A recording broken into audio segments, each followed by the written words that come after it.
नमस्कार मित्रों, Kanada academy channel में आपका पुनः हार्दिक स्वागत है।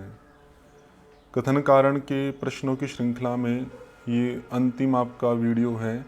इसमें बचे हुए जो पेपर हैं उनके प्रश्नों पर हम विचार प्रारंभ करेंगे।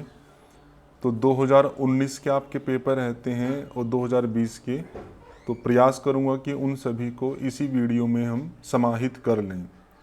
तो हम प्रश्नों को प्रारंभ करते हैं आपका।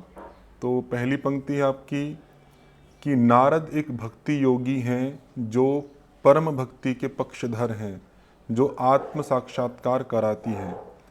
तो नारद का आपके नेट की परीक्षा में नारद भक्ति सूत्र करके ग्रंथ लिखा है, तो उससे ये स्पष्ट है कि वो भक्ति योगी हैं।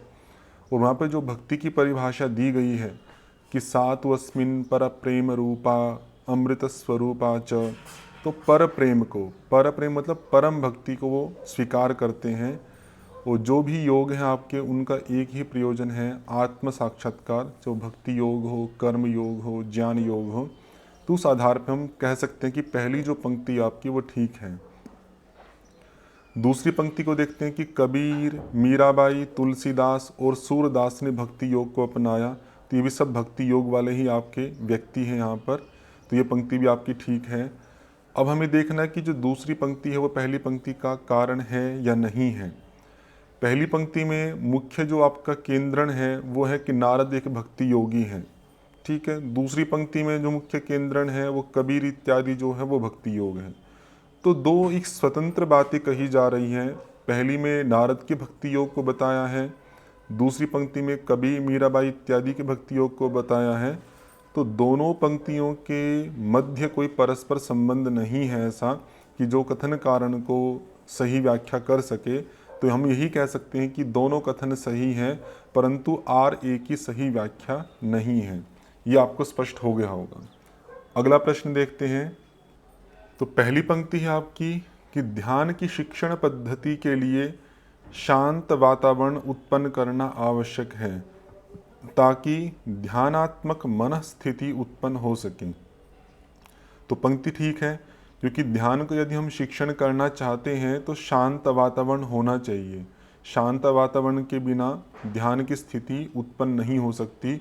उसी बात को इन्होंने आगे स्पष्ट किया कि ताकि क्यों उत्पन्न होना चाहिए शांत वातावरण, कि ध्यान की मन स्थिति, मन की जो स्थिति है ध्यान करने के लिए वो स्थिति बन सके, इसलिए शांत वातावरण करना चाहिए। तो इस आधार पर हम कह सकते हैं पहली पंक्ति आपकी ठीक है। दूसरी पंक्ति देखते हैं कि समस्त योगाभ्यास ध्यानात्मक मन स्थिति के निर्माण में योगदान करते हैं। ये भी बात ठीक है। अष्टांग योग में भी हमने देखा था कि जो 8 अंग हैं वे 8 अंग क्या करते हैं, तो उसमें जो पहले पहले अंग है वो बाद वाले अंगों का एक पूर्व स्थिति है। यम नियम है, आसन है, प्राणायाम है, प्रत्याहार है, धारणा है। ये सब किस लिए है आपकी, कि ध्यानात्मक मन स्थिति का निर्माण करने के लिए, जिससे हम ध्यान कर सकें। या और भी कोई योगाभ्यास है, वो सब का यही प्रयोजन है कि हम अपने मन को स्थिर कर सकें, जिससे हम ध्यान कर पाएँ। तो ये पंक्ति भी स्वतंत्र रूप से ठीक है। अब हम संबंध में देखते हैं कि इसका कारण है या नहीं है। तो पहली पंक्ति में देखिए 2 भाग है आपके। पहला भाग तो आपका कि ध्यान की शिक्षण पद्धति के लिए शांत वातावरण वाला, दूसरा भाग है कि ध्यानात्मक मन स्थिति उत्पन्न हो सके। तो दोनों पंक्तियों में कथन कारण संबंध है। जैसे मैं आपको स्पष्ट करता हूँ कि पहली पंक्ति में ये कहा कि ध्यान की शिक्षण पद्धति के लिए शांत वातावरण होना चाहिए। क्यों होना चाहिए शांत वातावरण, कि जिससे ध्यानात्मक मन स्थिति बन सके। तो अब जो पहली पंक्ति कही गई थी उसी पंक्ति का कारण यहाँ पर पहली पंक्ति में ही बता दिया है। यदि ये ध्यानात्मक मन स्थिति वाली बात आगे लिखते तो ये कारण वाला पार्ट बन जाता, लेकिन पहली पंक्ति में कथन और कारण दोनों दे दिए हैं। दूसरी पंक्ति में तो एक स्वतंत्र बात कह रहे हैं कि जितने भी योगाभ्यास हैं वो ध्यानात्मक मन स्थिति का निर्माण करते हैं, लेकिन ये पहली पंक्ति का कारण नहीं है। पहली पंक्ति क्या थी, कि ध्यान की शिक्षण पद्धति के लिए शांत वातावरण होना चाहिए। तो क्यों होना चाहिए शांत वातावरण, वो पंक्ति दूसरी में नहीं बताई है। उसका जो कारण था वो पहली ही पंक्ति में दे दिया था कि ध्यानात्मक मन स्थिति बनाने के लिए। दूसरी पंक्ति में तो जो ध्यानात्मक मन स्थिति है वो किससे होती है वो इन्होंने बताया है कि वो ध्यानात्मक जो जितने भी योगाभ्यास है उन सब से ये स्थिति बन सकती है। तो किन से होती वो पार्ट इन्होंने बताया है, तो वो पार्ट अलग है आपका, जो इस पंक्ति के कारण रूप में आपका प्रस्तुत नहीं होता है। तो हम यही कहेंगे कि दोनों पंक्ति स्वतंत्र रूप से ठीक है और ये सही व्याख्या नहीं है। आगे देखिएगा, अगली पंक्ति है आपकी कि समाधि प्राप्ति में सिद्धियां विघ्न है। ये योग दर्शन का आपका सूत्र है आपका कि व्युत्थाने सिद्धयः, कि जो समाधि में जो सिद्धियां हैं तो वो व्युत्थान में तो सिद्धियां कही जा सकती हैं, लेकिन समाधि में उपसर्ग या विघ्न कही जाती है। तो इसका आपको जो मूल शब्द है कि समाधो उपसर्गा व्युत्थाने सिद्धयः, तो उपसर्ग वर्ड भी याद रखना चाहिए। हो सकता है कभी किसी प्रश्न में वहाँ पे विघ्न शब्द यूज ना करके उपसर्ग वर्ड यूज करें, दोनों ही पर्यायवाची हैं आपके। तो ये पंक्ति आपकी ठीक हो गई। दूसरी पंक्ति भी देखते हैं आपका कि देवताओं के आमंत्रण पर भी योगी को साधना छोड़कर भोगों की ओर आसक्त नहीं होना चाहिए। तो ये भी आपका योग दर्शन के सूत्र की ही व्याख्या है। स्थान्योपनिमंत्रणे आपका संगस्मयाकरणम पुनः अनिष्ट प्रसंगात, तो ये कि पुनः अनिष्ट प्रसंग ना हो इसलिए आपको देवता या कोई भी बड़ा व्यक्ति है उसका भी आमंत्रण उपस्थित हो तभी भी आपको साधना नहीं छोड़नी चाहिए। तो ये पंक्ति भी स्वतंत्र रूप से ठीक है। अब हम देखते हैं कि कारण बन रही है या नहीं बन रही है। तो इन्होंने कहा था कि समाधि प्राप्ति में सिद्धियां विघ्न है। सिद्धियां विघ्न है क्यों? कि अगर हम सिद्धियों की तरफ ध्यान देंगे तो हम भोगों की ओर आसक्त हो सकते हैं, ये आपका भाव बनता है। तो वही पंक्ति यहाँ पर कही गई है कि यदि आप वो साधना छोड़ेगा तो वो किस तरफ आसक्त हो जाएगा? वो भोगों की ओर आसक्त हो जाएगा। और योगी को क्या नहीं करना चाहिए? वो उसको भोगों की ओर आसक्त नहीं होना है। इसलिए उन्होंने कहा है कि जो सिद्धियां हैं आपकी वो समाधि प्राप्ति में विघ्न है। देखो पूरी की पूरी पंक्ति पढ़ने से वैसा भाव नहीं लगता है कि ये इसकी व्याख्या है इस अभिकथन की। पंक्ति में इतना ही है कि देवताओं के आमंत्रण पर भी योगी को साधना छोड़कर नहीं जाना चाहिए। लेकिन हम थोड़ा सा और विचार करते हैं कि सिद्धियां विघ्न है। क्यों विघ्न है? कि जैसे हम सिद्धियों की तरफ आकृष्ट होते हैं तो मतलब हम भोगों की ओर आकृष्ट हो रहे हैं। तो वही पंक्ति यहाँ पे इन्होंने एक शब्द के रूप में कही है। यदि ये भोगों की ओर आसक्त वाला पार्ट नहीं कहते, बस इतना ही कहते कि देवताओं के आमंत्रण पर भी योगी को साधना नहीं छोड़नी चाहिए, तो शायद ये इसकी व्याख्या सही नहीं बन पाती। लेकिन भोगों की ओर आसक्ति वाला जो पार्ट कहा है, इस कारण से ये कारण बन रहा है आपका कि समाधि की प्राप्ति में सिद्धियां विघ्न है, क्योंकि उससे वो भोगों की ओर आसक्त हो सकता है। व्युत्थान अवस्था जो है वहाँ पर वो सिद्धि कही जा सकती है, लेकिन समाधि में ये विघ्न है। ये पंक्ति ये आपकी कई बार आई है, ये इस प्रकार का पार्ट भी।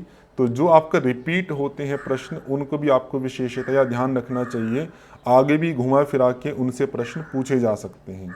इसमें आपका आंसर बनेगा कि दोनों सही है और आर ए की सही व्याख्या है। अगला प्रश्न देखिएगा, लिखा है आपका कि व्याधि चित्त विक्षेप के साथ प्रकट होती है। ये भी योग दर्शन के अनुसार ही है। जहाँ पे चित्त विक्षेप आते हैं तो उसके व्यास भाष्य में लिखा है आपका कि जो चित्त विक्षेप हैं आपके ये चित्त वृत्तियों के साथ बने रहते हैं। तो उस चित्त विक्षेप का ही एक पार्ट आपका आता है व्याधि स्त्यान संशय इत्यादि करके। तो चित्त के जो विक्षेप हैं उसके साथ ही व्याधि प्रकट होती है। ये पंक्ति आपकी सही है। अगली पंक्ति है आपके चित्त विक्षेप त्रिदोष में वैषम्य को उत्पन्न करता है। तो ये आपका योग वशिष्ठ में ये विस्तार से चर्चा की जाती है। जब हम आधि और व्याधि को देखते हैं तो आधि मतलब है मानसिक विकार, जिसको हम चित्त विक्षेप कह सकते हैं। तो चित्त विक्षेप है वो धीरे धीरे परंपरा में आपके जो वात पित्त कफ त्रिदोष हैं उन त्रिदोष में विषमता उत्पन्न करता है। हम ये भी कह सकते हैं कि त्रिदोष में विषमता होना ही व्याधि कहलाता है। तो इससे स्पष्ट होता है कि जो पहली पंक्ति कही थी कि व्याधि चित्त विक्षेप के साथ प्रकट होती है, या दूसरे शब्दों में हम कहें कि चित्त विक्षेप के कारण व्याधि उत्पन्न होती है। क्यों होती है? क्योंकि चित्त विक्षेप वात पित्त कफ में विषमता को उत्पन्न करता है और वात पित्त कफ की विषमता ही व्याधि कहलाती है। आयुर्वेद के अनुसार हम देखते हैं तो व्याधि क्या है? त्रिदोष की विषमता, तीन दोष जो हैं उनका विषम हो जाना, ये आपकी व्याधि है। और वो त्रिदोष की विषमता का कारण क्या है? वो चित्त विक्षेप कहा, इसलिए कहा कि चित्त विक्षेप के साथ व्याधियां प्रकट होती हैं। बिल्कुल सही है, ज़्यादा व्याख्या की आवश्यकता नहीं है कि ए और आर दोनों सही है और वो उसकी सही व्याख्या भी है। अगला प्रश्न देखिएगा, लिखा आपका कि अम्ल और लवण रस प्रधान आहार वात शामक होता है। ठीक है, ये वात से, पित्त, कफ से भी काफ़ी प्रश्न आपके आते रहते हैं, आप अवश्य देखिएगा इनको। तो वात का शमन करने वाले 3 प्रकार के रस होते हैं, मधुर, अम्ल और लवण। और वात को कुपित करने वाले अवशिष्ट जो है कटु, तिक्त, कषाय। तो ये पंक्ति बिल्कुल सही होगी आपकी कि जो अम्ल और लवण रस वाले आहार हैं, भोजन हैं, उनसे वात का शमन होता है। इसमें मधुर भी डालते तब भी ठीक होता कि तीनों ही रस जो हैं वात का शमन करते हैं। पंक्ति ठीक हो गई है, ये फैक्चुअल पार्ट आपको याद रहना चाहिए। फिर अगली पंक्ति है कि अम्ल और लवण रस प्रधान आहार वातज विकारों से पीड़ित व्यक्तियों के लिए अपथ्य हैं। ये तो उसका उल्टा लिख दिया। पहले में तो कहा था कि अम्ल और लवण रस वाले क्या है, वात शामक है। अब यहाँ पे कहा कि जो वातज पीड़ित व्यक्ति है उनके लिए अपथ्य हैं। वो अपथ्य नहीं है। अम्ल और लवण रस वाले जो आहार हैं वो वातज विकार से पीड़ित व्यक्तियों के लिए पथ्य है, हितकारी है। तो ये पहली ही पंक्ति का विपरीत लिखा था। चूंकि पहली पंक्ति ठीक है, इसका सीधा अभिप्राय है कि आपकी दूसरी पंक्ति गलत है। तो इसमें कथन कांड जोड़ने की आवश्यकता नहीं है। हम कहेंगे कि ए सही है और आर आपका गलत है। ये आपका उत्तर हो जाएगा। अगला प्रश्न देखिए, यहाँ पे लिखा है कि योगाभ्यासों का स्थान जो है आपका वो शांत होना चाहिए। बिल्कुल सही बात है। ये पंक्ति भी कई बार आपकी आ चुकी है कि स्थान शांत हो। ठीक है, अगली पंक्ति भी देखते हैं कि योगाभ्यास शांत स्थान पर शरीर और मन को शिथिल करने के उद्देश्य से रिक्त उदर पर किए जाने चाहिए। तो यहाँ पर कई चीज़ें बताई इन्होंने। पहली पंक्ति, पहला जो भाग है आपका वो तो पहली पंक्ति का रिपीटिशन है कि योगाभ्यासों का स्थान शांत होना चाहिए। ठीक है, योगाभ्यास शांत स्थान पर। दूसरा भाग इसका शरीर और मन को शिथिल करने के उद्देश्य से। तो उद्देश्य बता दिया कि शांत स्थान पर क्यों करने चाहिए हमें, कि शरीर और मन को शिथिलता कर सके, ये मन को शिथिल कर सके, शरीर को शिथिल कर सके, इस उद्देश्य से। तो ये आपका दूसरा भाग है। तीसरा भाग आपका कि रिक्त उदर पर किए जाने, कि पेट आपका खाली हो तब ये किए जाने चाहिए, तो पेट भरा हुआ हो तो नहीं करने चाहिए। तो ये पार्ट हो गया। अब हम देखते हैं कि जो पहली पंक्ति थी आपकी कथन वाली, तो उसका कारण ये बन रही है नहीं बन रही। पंक्ति वैसे स्वतंत्र रूप से ठीक है, शांत स्थान पे करना है, शरीर और मन को शिथिल करना है, उधर रिक्त हो तब करना है, वैसे देखा जाए तो ठीक है। कारण के रूप में कि योगाभ्यासों का स्थान शांत होना चाहिए। क्यों होना चाहिए, कि जिससे शरीर और मन को शिथिल कर सके। बिल्कुल स्पष्ट लिखा आपका, क्योंकि दूसरी पंक्ति में ही आपका कारण और कथन वाला जो पार्ट था दोनों को इंक्लूड कर दिया कि योगाभ्यास शांत स्थान पर करने चाहिए। किस उद्देश्य के लिए करने चाहिए, किस उद्देश्य को कहूँ या मैं क्यों कहूँ, एक ही बात है। ये उद्देश्य प्राप्त होगा या इसलिए करने चाहिए, तो वही है कि इसलिए करने चाहिए क्योंकि कि जिससे हम शरीर और मन को शिथिल कर सकें। तो एक कारण बिल्कुल स्पष्ट लिख दिया है कि शरीर और मन को शिथिल करने के उद्देश्य से योगाभ्यासों का स्थान शांत होना चाहिए। रिक्त उदर वाला जो पार्ट है वो ज़्यादा हमारी पंक्ति से जुड़ा हुआ नहीं है, लेकिन ये जो भाग है शरीर और मन को शिथिल करने वाला, यही इसका कारण रूप में प्रस्तुतिकरण करता है। तो स्पष्ट है आपका। तो ए और आर दोनों सही है और आर ए की सही व्याख्या है। अगला प्रश्न देखिएगा। तो अगली पंक्ति है आपकी कि प्रकाश संवेदक वर्णक नेत्र के शंकु में विद्यमान होते हैं। तो आपके फोटो सेंसिटिव पिगमेंट्स होते हैं जो आपके जो आई का कोन है आपका, उस कोन में पाए जाते हैं। ये बिल्कुल सही बात है आपका, जो प्रकाश का ग्रहण करते हैं।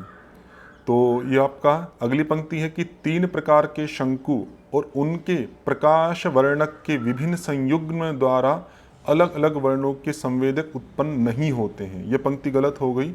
इसका इंग्लिश वाला पार्ट भी मैं आपको बोल देता हूँ। The sensation of different colours are not produced by various combination of 3 types of cones. ये बिल्कुल गलत बात है।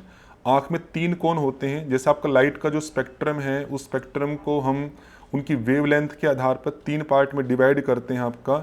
एक आपका है स्मॉल वाला, एक मीडियम वाला, एक आपका लॉन्गर वाला। तो वे अलग अलग जो आपकी लाइट्स हैं उनके प्रति सेंसिटिव होते हैं, जो कोन्स हमारे आँखों के अंदर होते हैं। तो उस कलर के लिए वही आपके कोन जिम्मेदार होते हैं। तो ये पंक्ति जो दूसरी कही गई कि संवेदक उत्पन्न नहीं होते हैं अलग अलग वर्णों के, ये पंक्ति गलत है। संवेदक उत्पन्न होते हैं। तो अब दूसरी पंक्ति गलत हो गई, पहली पार्ट आपका ठीक है। थोड़ा टेक्निकल विषय है, आपकी जानकारी हो इसमें तो ही आप बता पाएंगे, यदि आपकी जानकारी नहीं होगी तो नहीं बता सकते हैं। तो कहेंगे कि पहली पंक्ति आपकी ठीक है और दूसरी पंक्ति आपकी गलत है, क्योंकि जो कोन्स आपके आईज में पाए जाते 3 प्रकार के आपके, तो वो उस लाइट के प्रति जिम्मेदार है, उस पिगमेंट्स के प्रति वे जिम्मेदार हैं जो कलर के आपके हैं। ठीक है, अगला प्रश्न देखिएगा। जून 2019 के आपके सभी कथन कांड के प्रश्न हो गए हैं, तो अभी हम देखते हैं आपके दिसंबर 2019 वाले प्रश्न। तो यहाँ पे पंक्ति लिखी आपकी कि योग कार्यक्रम में प्रेरणा के साथ प्रदर्शन विधि का उच्च शैक्षणिक महत्व है। बात बिल्कुल ठीक है कि कोई योग भी कार्यक्रम है, वहाँ पे हम प्रेरणा दे रहे हैं, इंस्ट्रक्शंस दे रहे हैं उनको, उसके साथ साथ में यदि प्रदर्शन किया जाए उस यौगिक क्रिया का, तो उसका बड़ा महत्व है उच्च शिक्षण के अंदर। ये पंक्ति आपकी ठीक है। अगली पंक्ति आपकी, यह देख कर विश्वास करना और करके सीखना। जैसे कोई चीज़ प्रदर्शित की जा रही है, उसको देखकर ही हम उन चीज़ों पर विश्वास कर पाते हैं कि ये कैसे होगी और कैसे नहीं होगी। या लर्निंग बाय डूइंग, करके सीखना, ये भी प्रैक्टिकल अप्रोच को ही बताता है। तो इन दो सिद्धांत को समर्थित करता है और यह सैद्धांतिक और प्रायोगिक शिक्षण का सम्मिश्रण है। ये पंक्ति भी ठीक है कि जो हम प्रदर्शन करेंगे वो प्रदर्शन क्या है आपका, दो चीज़ों के सिद्धांत को समर्थन करता है कि हम कोई चीज़ देख कर ही सीख पाते हैं, देख कर ही उस पर विश्वास कर पाते हैं। यह करके सीखना कि जब तक हम करते हैं, क्योंकि प्रदर्शन में आपका 2 पार्ट होता है, एक तो प्रदर्शन जो कि शिक्षक करके दिखाता है, एक प्रदर्शन है जो कि व्यक्ति जिनको सिखाया जा रहा है विद्यार्थी को वो करते हैं। तो करके सीखेंगे, तो जो भी प्रैक्टिकल करके दिखाया जा रहा है या विद्यार्थी कर रहे हैं, तो वो प्रैक्टिकल अप्रोच को यहाँ पर समर्थित करता है कि देखकर विश्वास करना और करके सीखना। और ये जो विधि होगी, ये सैद्धांतिक और प्रायोगिक शिक्षण, सैद्धांतिक मतलब जो प्रेरणा दी जा रही है वो तो सैद्धांतिक वाले पार्ट में इंस्ट्रक्शंस में आ जाएगी, प्रायोगिक में आपका प्रदर्शन वाला पार्ट आ जाएगा। तो इन दोनों का एक सम्मिश्रण है आपका ये। जैसे डेमोन्स्ट्रेशन मेथड आता है आपका, उसमें केवल प्रदर्शन होता है, लेकिन आजकल लेक्चर कम डेमोन्स्ट्रेशन मेथड भी चलता है। टीचिंग एप्टीट्यूड में आपने पढ़ा होगा, तो वहाँ पे लेक्चर भी दिया जाता है और साथ साथ में डेमोन्स्ट्रेशन भी किया जाता है, तो दोनों का मिश्रण हो जाता है। तो बिल्कुल सही बात है। और मैंने जो व्याख्या की उससे पता लगता है कि ये पहली पंक्ति की सही व्याख्या भी है कि उच्च महत्व है इन दोनों का, प्रेरणा के साथ में प्रदर्शन। क्यों महत्व है? क्योंकि ये देखकर विश्वास करना और करके सीखने के सिद्धांत को समर्थित करता है।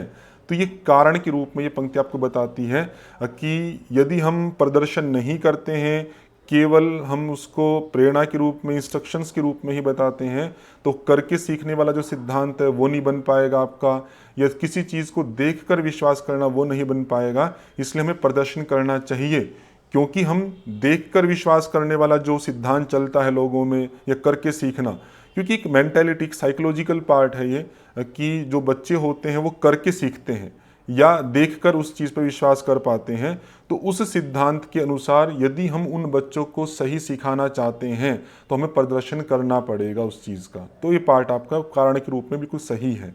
तो हम कह सकते हैं कि ए और आर दोनों सही है और आर ए की सही व्याख्या भी है। अगला प्रश्न देखिएगा, लिखा है आपका कि सात्विक लोग सात्विक ईश्वर की पूजा करते हैं। बिल्कुल सही बात है, गीता के अनुसार है आपका। वहाँ पे 3 प्रकार के व्यक्ति बताए हैं। राजसिक है वो राक्षस इत्यादि की करते हैं, जो तामसिक है वो भूत प्रेत इत्यादि की करते हैं, जो सात्विक लोग हैं वो सात्विक ईश्वर की पूजा करते हैं। अगली पंक्ति देखिएगा कि सात्विक लोग गर्म, नमकीन और स्वादिष्ट भोजन पसंद करते हैं। थोड़ा अलग लग रहा पढ़ने में। ये सात्विक लोग जो हैं वो गर्म, नमकीन इत्यादि के नहीं, जो आपके स्वास्थ्य के लिए अनुकूल हैं, स्निग्ध हैं, मधुर हैं, जो आपकी मिताहार की परिभाषा आती है, तो उस तरह का भोजन पसंद करते हैं। ये आपके जो लक्षण दिए हैं गर्म नमकीन वाले, तो ये आपके दिए हैं राजसिक भोजन वाले। तो राजसिक भोजन में गर्म है, लवण है, अत्युष्ण है, इस तरह के पार्ट आपके आते हैं। तो ये सात्विक के लिए नहीं, राजसिक के लिए है। तो इसलिए सीधा सीधा पता लग गया आपको कि दूसरी पंक्ति आपकी गलत है और पहली पंक्ति आपकी ठीक है। इसमें ऑप्शन आपका बनेगा कि ए सही है लेकिन आर गलत है। अगला प्रश्न देखिएगा, लिखा कि आनंददायक मनोदशा में बहुत अच्छे अच्छे विचार आते हैं। सही बात है कि आनंद यहाँ पे कोई वैसा आनंद नहीं है कि जो तामसिक राजसिक, क्योंकि तामसिक और राजसिक के लिए आनंद वर्ड का यूज नहीं किया जाता है। आनंद जो है आपका वो सात्विकता के लिए ही यूज किया जाता है। इसलिए कंफ्यूज मत होइएगा कि आनंद में तो बहुत बुरे बुरे विचार भी आते हैं लोगों को, कि गलत चीज़ों में भी आनंद आता है। तो उसके लिए आनंद शब्द का प्रयोग नहीं किया जाता, सात्विकता के लिए ही किया जाता है। तो जो आनंददायक मनोदशा है उसमें अच्छे अच्छे विचार आएंगे, क्योंकि सात्विक स्थिति बनी हुई है। तो सही है पंक्ति आपका। फिर आपका तर्क दिया आपका दूसरी पंक्ति में कि संज्ञान संवेग से प्रभावित नहीं होता है।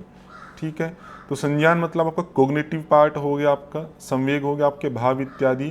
तो कहते हैं जो भी आपका कोग्निशन है, संज्ञान है, वो संवेग से प्रभावित नहीं होता है। तो ये बिल्कुल सही बात है कि जैसे मान लीजिए आप किसी वस्तु को देखकर कुछ इंटेलेक्चुअल रूप से जान रहे हैं, तो आपके मन में बहुत प्रकार के भाव भी बने हुए हैं। तो भाव या संवेग कैसे भी हो, लेकिन उस संवेग के कारण आपके ज्ञान में कोई अंतर आ जाएगा, कोग्निशन में कोई अंतर आ जाएगा, ऐसा नहीं होता है। आप किसी वस्तु को सामने देख रहे हो, समझ रहे हो उसको, आपके अंदर कोई वेग है तब भी आप उसको वैसे ही जानोगे अपनी सेंसेस के माध्यम से। कोई वेग नहीं भी है, सामान्य स्थिति है, तब भी वैसे ही जानोगे। लेकिन इसका उल्टा पार्ट हो सकता है, जैसा मैं समझ सकता हूँ कि संज्ञान से संवेग प्रभावित हो सकता है, कि जैसा जैसा आपका ज्ञान है, कोग्निशन है, उसके आधार पर आपके संवेग आपके बदल सकते हैं, चेंज हो सकते हैं, या उनकी तीव्रता कम ज़्यादा हो सकती है। इस प्रकार का पार्ट हो सकता है, लेकिन संज्ञान संवेग से प्रभावित नहीं होता है। तो ये पंक्ति आपकी ठीक है। तो अब हम देखते हैं कारण की दृष्टि से। तो कारण तो कुछ लग नहीं रहा यहाँ पे। पहले में तो कहा है कि आनंददायक मनोदशा में अच्छे अच्छे विचार आते हैं, ठीक बात है। संज्ञान संवेग से प्रभावित नहीं होता, ये भी ठीक बात है। तो इस पंक्ति का इससे कोई संबंध नहीं दिखाई दे रहा है कि संज्ञान और संवेग का, कि अच्छे अच्छे विचार आते हैं आनंद दशा में, क्यों आते हैं। यदि कोई ऐसी व्याख्या की होती आपकी तो पार्ट हो सकता था, कुछ प्रभावित होने वाली बात की होती तो हो सकता था। दूसरी पंक्ति में तो ये कहा कि प्रभावित नहीं होता है, तो प्रभावित नहीं होने से अच्छे अच्छे विचार के आने का जो पार्ट है वो थोड़ा जुड़ता नहीं है। इसलिए हम कहेंगे कि दोनों पंक्तियां स्वतंत्र रूप से ठीक तो है, लेकिन सही व्याख्या प्रस्तुत नहीं करती है। अगला प्रश्न देखिएगा, कहा यहाँ पे कि अविद्या के अभाव से संयोग का अभाव हान है। योग दर्शन के अनुसार आपका जो चतुर्व्यूह आते हैं आपके, हे हेतु हान और हानोपाय, तो वहाँ पे कहा जाता है कि जो दुख है, दुख का कारण क्या है आपका, संयोग है। संयोग का कारण क्या है, अविद्या है। तो वहाँ का तद अभावा संयोगाभाव हानम तदृशे कैवल्यम। तो उसी की यहाँ पे हिंदी व्याख्या लिखी है कि अविद्या के अभाव से संयोग का अभाव होगा, और संयोग का अभाव होने से दुख की निवृत्ति होगी। उस दुख निवृत्ति को हम क्या बोलते हैं, हान बोलते हैं या मोक्ष बोलते हैं। तो पंक्ति ठीक हो गई कि अविद्या के अभाव से संयोग का अभाव, उसको हम क्या कहते हैं, हान कहते हैं। अब दूसरी पंक्ति देखते हैं आपकी कि संयोग का कारण अस्मिता है। ये तो गलत हो गया आपका। संयोग का कारण आपका अविद्या है, अस्मिता नहीं है। तो यहाँ पे देखो लिखा ना, अविद्या के अभाव से संयोग का अभाव। तो संयोग का कारण चूंकि अविद्या था, तभी तो अविद्या के अभाव से संयोग का भाव होगा। क्यों? कि कारण के हटने से कार्य हट जाता है। संयोग का कारण थी अविद्या, तो अविद्या के हटने से क्या आपका संयोग भी हट जाएगा। तो ये पंक्ति आपकी गलत हो गई कि संयोग का कारण अस्मिता नहीं, संयोग का कारण आपका है अविद्या। आगे भी पढ़ लेते हैं कि स्वशक्ति और स्वामी शक्ति के स्वरूप की प्राप्ति का कारण संयोग। ये पंक्ति ठीक है। स्वस्वामी शक्त्योः स्वरूपोपलब्धि हेतु संयोग, उसी का हिंदी अनुवाद किया है कि स्वशक्ति और स्वामी शक्ति के स्वरूप की प्राप्ति का या स्वरूप की उपलब्धि का जो हेतु है, कारण है, वो संयोग है। तो चूंकि इतनी पंक्ति तो ठीक है, लेकिन पहले वाला पार्ट गलत है, तो पूरी पंक्ति को ही गलत मानेंगे। तो जब गलत हो गई तो आपका आंसर सही हो जाएगा कि ए सही है लेकिन आर गलत है। स्पष्ट है। योग दर्शन के सूत्रों का अर्थ यदि हमें ज्ञात हो तो हम इसको आराम से बता सकते हैं, लेकिन इसमें आपने देखा कि संयोग का कारण अस्मिता है, एकदम से पढ़ने से पता नहीं लगता, तो थोड़ा विचार करना अपेक्षित होता है यहाँ पे कि जो पंक्ति कही जा रही है क्या वास्तव में सही है या नहीं है। तो धैर्यपूर्वक विचार अवश्य करना चाहिए उसमें। अगला प्रश्न देखिएगा, लिखा यहाँ पे कि उड्डयन और नौली दोनों का अभ्यास बाह्य श्वसन धारण की अवस्था में किया जाता है। बिल्कुल सही बात है।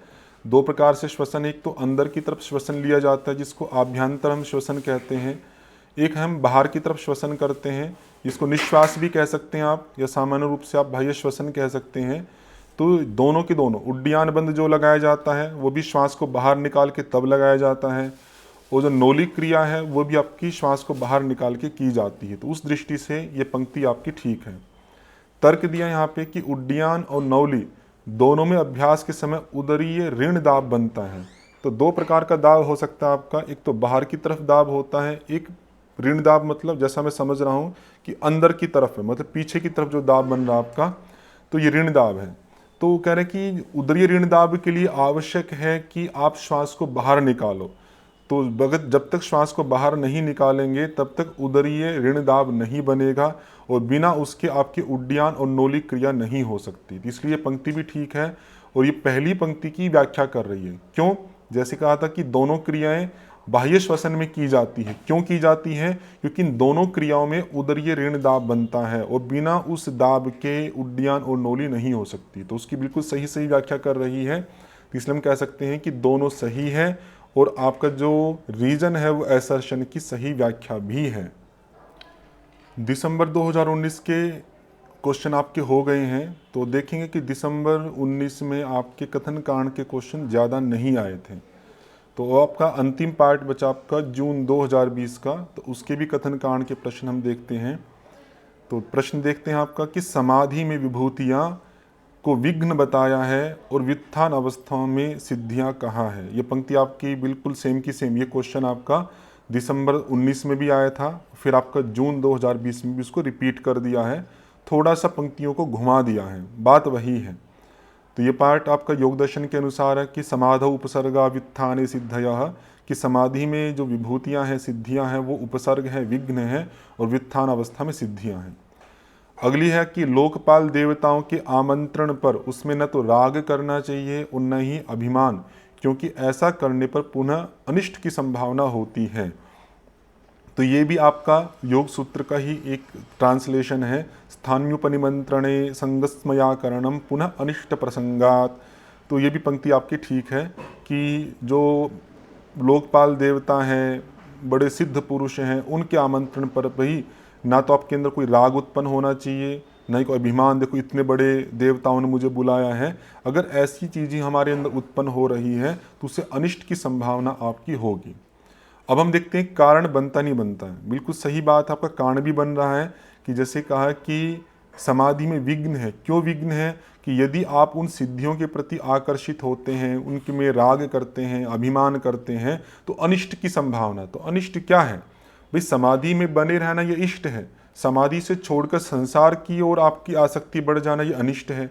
तो जब हमारे अंदर राग बढ़ रहा है, अभिमान बढ़ रहा है, राग और अभिमान तो आपकी अनिष्ट पार्ट है, मतलब संसार की ओर ले जाने वाले पार्ट हैं।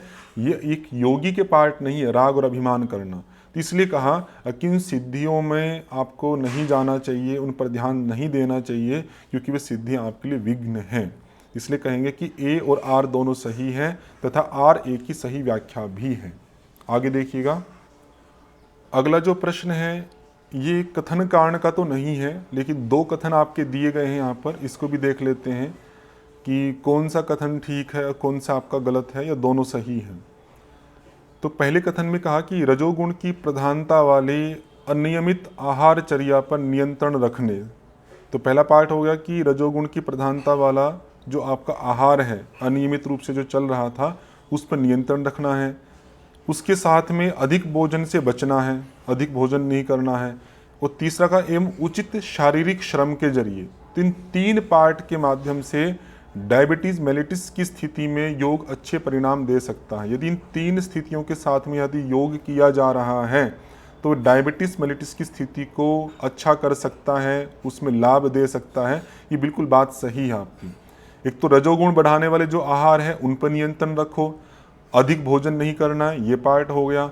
और जो उचित शारीरिक श्रम है, वो जैसी हमारी शरीर की स्थिति है उसके अनुसार, उचित मतलब है युक्त जो शारीरिक श्रम है उतना, उसके साथ में यदि योग किया जा रहा है आपका, तो वो डायबिटीज़ को अच्छा करेगा।